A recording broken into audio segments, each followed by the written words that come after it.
Hi, and welcome to my first live stream. I'm going to talk about The Last Kingdom, um, uh, season five. Literally dropped yesterday on Netflix. I was able to watch bits of it, and that was actually able to finally finish it. It took a while, but yeah. And so the weird thing about The Last Kingdom was, although it finished on Netflix, it actually started out on BBC Two, I think it was. And it's a BBC show. How much? It's not going to have a huge amount of funding compared to, say, Netflix. And one of the things you notice about it, and obviously Netflix, and it is, I remember when it went from, I remember watching it, and to be fair, my first scenes I enjoyed most were actually on BBC. They're a lot less gory. I'm not really interested in blood and guts. That's just me. And so, it was very, very good, and some of the writing was superb, and it still is, to be fair. Bernard Cornwell said, "Look, I'm not who wrote the books the show is based upon." Said, "Look, I'm not a historian. I'm not writing a documentary. I'm writing a drama that just happens to incorporate real life history." And I've got to say, the way they've done it is incredibly skillful because obviously not much is known about that. I mean, obviously there is stuff in the Saxon Chronicles and the stuff that's been written down. I mean, if you ask most people what they know about Alfred the Great in this country, it's like he burnt some cakes, and which they did beautifully in season one. But I mean, I certainly didn't know that England did, as we know it now, didn't exist. Didn't. I mean, I've heard of Wessex, but didn't. And there's obviously I know Northumbria. I've heard of Mercia, Northumbria. East Anglia obviously is a very well-known area, but Wessex.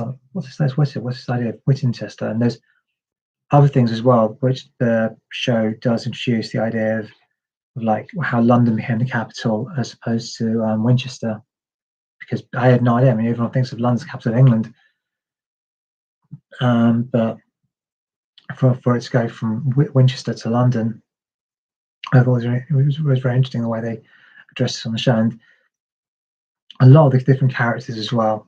You know, the thing about the Last Kingdom, which I always enjoyed, is the fact that there's always that danger of, oh my god, a show a character could die at any stage. It could be someone could but to the credit of the writers, it wasn't. Each death served a purpose. It wasn't a case of death just like saying, "Oh, is that well, asking for too much money? They're all gonna." I mean, it was more of a case of, and each death kind of moved you. I mean, warned because spoilers, but this is from season three, I think it is.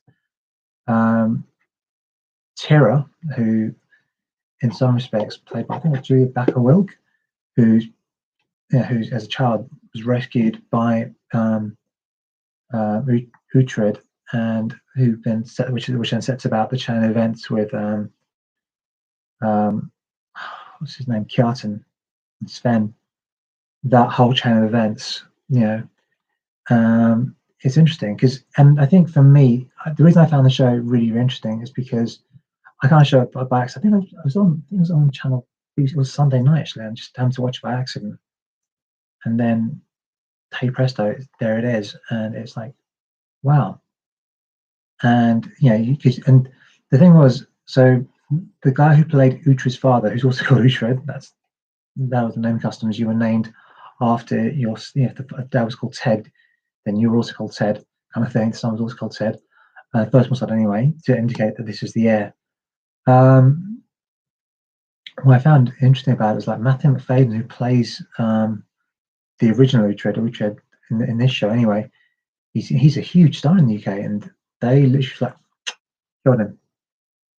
Rocker Howler, who is like, he is a huge. I mean, he's now since passed, but he was a huge film. He's a huge film star. I mean, Blade Runner. Which most of us, many people remember him for. Lady Hawk as well. He was a huge star, and then he's in it for one episode. I mean, I was like, wow. Now, obviously, to be fair, to be honest, it's probably expensive to have people like that around because it's just so expensive. But even then, do you know what I mean? It's just a case of like, when you're killing off really established actors like these guys, it does say that, you know what, anyone can die, and that adds a layer of suspense. Obviously, Utrecht doesn't die throughout season 1, 2, and 3, and 4, but you honestly, I would honestly feel like real sympathy for his plight. You felt like I really care about the character, and as someone who grew up here, born of Bangladeshi heritage, but raised a Brit, um, I know it's like to feel conflicted between two cultures. And I think the questions of immigration assimilation are as prevalent now as they were 2,000 years, or 15, or 1,000 years ago when the shows first set. Fear of people who are different, intolerance of people who are different. That clearly hasn't changed. It doesn't change since those times. And I think that's what I liked about the show. The show felt really real. Um, Season 5, well, obviously, no spoilers, but I mean, I thought it was very well written. And there were some really good moments which tie in with actual historical events, and those are really, really good. Obviously, they are going to make a film based on this called The Seven Kings Must Die. So, obviously, if you know anything about English history, I think you'll know which king survived and which king doesn't. But no, it's just really interesting, and the way that they, tie in some of the characters, I thought was amazing. So I was, like I said, it was a show I really enjoyed. It's really weird because obviously the show they started filming in 2014. Apparently, it didn't come out until very late 2015 in this country. So, the actors have been involved in this for 7 years. There's been a pandemic. It was really weird because like everyone was asking, "Where's still season two?" They loved it, and I remember it took about what was it, maybe 2 years for it to come out, and then it then took another 2 years. Was it 2019? I think was when season three came out, and then you had the because obviously it had gone to Netflix. And I remember, like I said, there was this brutal scene in the opening first 5 minutes. And it's like, yeah, we ain't BBC anymore. And I remember that scene. And then you obviously have, season five. I mean, the way that started, it was amazing. It was just like, oh my God, that is so expensive. I was thinking, oh my God, that is so expensive, like special effects. And but there weren't special effects for the sake of it. It was just like, it was to try and tell a story. And I thought that was really good. I can't imagine how difficult it was to film some of the sequences. I mean, it must have taken absolutely ages. But yeah, it's a really good show. Um, it's so weird because I think I wrote to one of the actors on Twitter, and I was like, I think it was the Lady Mildred. I forgot. I think it was Amy Wren who plays her, and who actually plays her. And I said, you know what?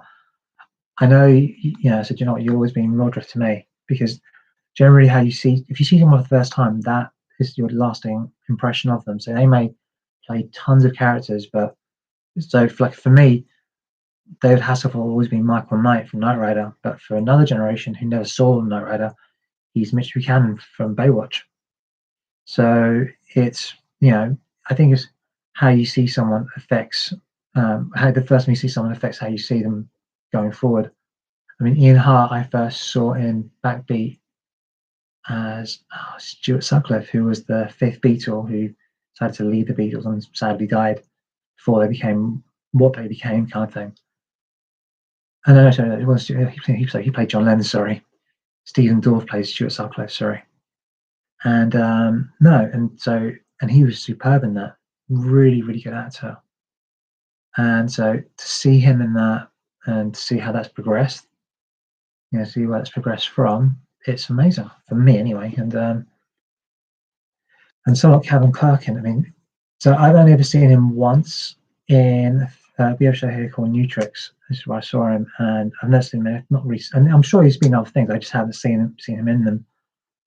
And he played a wonderful live Peter. I mean, what I remember is there's in season two, there's that kind of Enter the Dragon sequence, where basically he's being beaten a shit about upon, and they have no idea that he used to be a fighter. He's a skilled fighter in real life in the show. But everyone thinks he's just a priest, but he's actually more than just a priest. And they did a little turnaround, and it was just amazing. And it was, I said, it was just brilliant. And there's just some really good moments, and each character is wonderfully served. You feel that the stories are well told. Each individual I mean, considering how many actors there actually are, there are so many actors. I mean, there's one actor, you don't really know much about him, but he's a known effect. But you never know much about him anyway. But and that's the whole point. And so that story arc is actually well written. So yeah, it was a very impressive show. I am sad that it's over, but I wish the cast all the very best. Just to say thank you.